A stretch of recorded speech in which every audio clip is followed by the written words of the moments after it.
Na dapat may title ka nga ron. Anyway, ang difference between before, nandun si mama, at yung ngayon, may iba ka ng mama. Kasi siya ng pamilya, di ba? What's so special about this? Ayaw. Ayaw?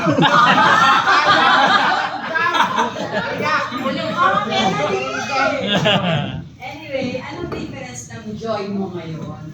At saka, gaano ka-importante itong award na ito? At yung pagiging champion mo, sa as far as yung sa concern, as far as concerned sa kanya, ano ba, tama ba? Mali. As far, yung pag-usapan natin, yung career mo at saka sa personal life. Ako, hello, important din sa akin yung win na to. Kasi parang statement to after 18 years, nandito pa rin si Roger Cruz.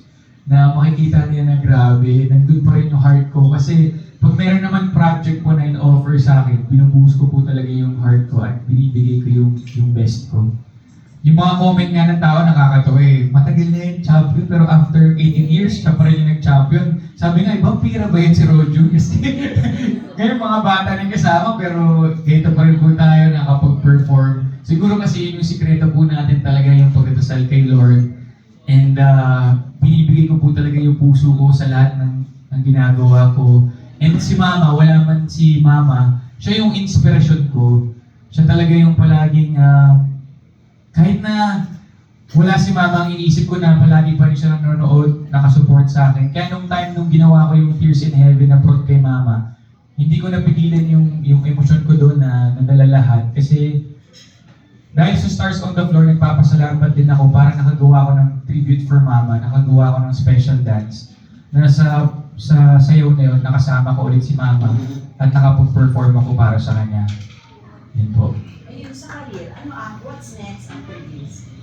Siyempre, si Boss Vic, nag-uusap na kami ni Boss Vic. Meron naman po sila mga nilalatag na, siyempre, acting shows, babalik na po tayo sa pag-acting.